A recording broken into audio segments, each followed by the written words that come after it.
2026年有啲咩行業係旺嘅行業，有啲咩行業又要注意一下呢？咁樣咁咧喺丙午年咧，即係我哋成日都話赤馬嘅年份咧，其實有啲行業係相對地咧受歡迎啲嘅。第一，因為咧醫護嘅行業咧係好做啲嘅噃。咁有啲朋友都會問啦，師傅其實醫護嘅行業屬咩咧？就係屬木嘅，因為我哋成日都講咧以前啊中藥啊嘛，因為醫藥嘅嘢咧就屬木嘅比較多啲嘅。咁因為木火相生，咁所以做呢啲類型嘅嘢咧都會好啲。仲有一樣嘢係咩咧？就係教育。教育就係科研啊，教育上面嘅嘢。咁你大家都知道，你話師傅你都馬後炮啦。而家都好多人都話做緊好多咩地方啊，咩大灣區啊，做好多研讀啊，好多嘢。咁你話梗係咁，我梗係知係科研起㗎啦，師傅。咁點解都會補充翻呢樣嘢咧？師傅就係因為我之前都講過，木火通明嘅嘢咧係代表聰明啊、智慧啊、研究啊、學術啊、哲學啊，當然同我哋命理都有關係。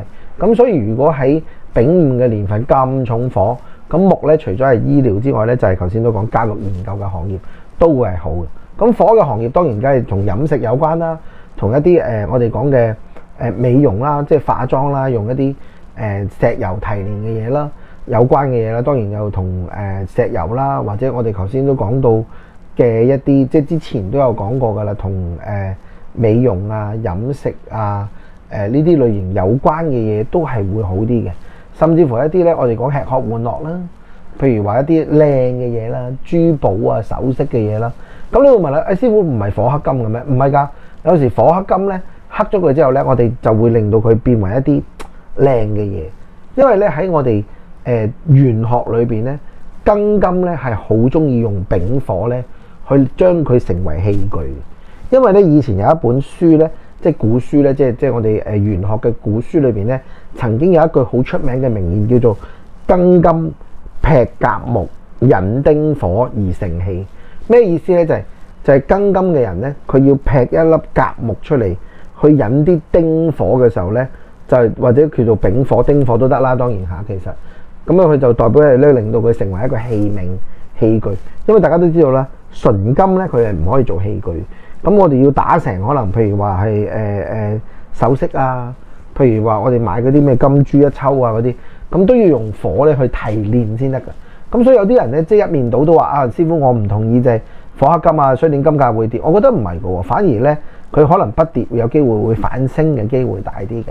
咁另外就係頭先都講啦，就係一啲美容啊，頭先珠寶啊，或者一啲貪靚嘅嘢啊 ，luxury 啲嘅嘢啊。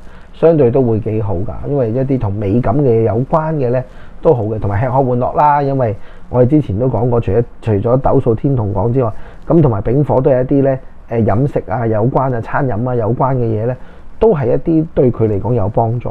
反而要注意嘅行業係咩咧？就係水。水咧點解有時反而佢話唔好咧？就係譬如運輸啦、物流啦、水產嘅嘢咧，都會冇咁好嘅，因為咧。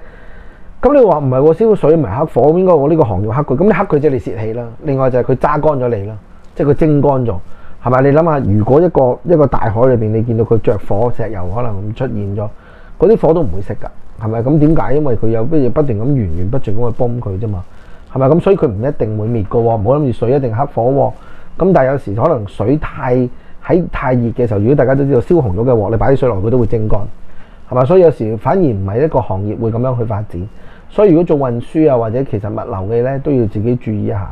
咁當然啦，你話大型嗰啲 brand 咁樣係咪？即係嗰啲純乜嘢嗰啲啊，係咪啊？都會繼續，因為而家你都要成日去買嘢㗎嘛，係咪？你買嘢嘅時候你都要用運輸嘅嘢，但係佢都會受歡迎。但係嘅意思就係話，可能一啲小型啊，或者唔係咁受重視嗰啲咧，可能慢慢就會變到式微，或者甚至乎咧要結業啦。咁所以自己都要留意翻下呢啲行業。當然，即係你見到啲師傅都係介紹好嘅行業多過唔好嘅行業啊！我個人係咁嘅，我覺得凡事都係向好嗰方面去諗先。咁啊，介紹多啲好嘅行業俾大家先啦。咁啊，唔好嘅行業嘅朋友咧，咁起碼唔使咁容易氣餒嘛，係咪？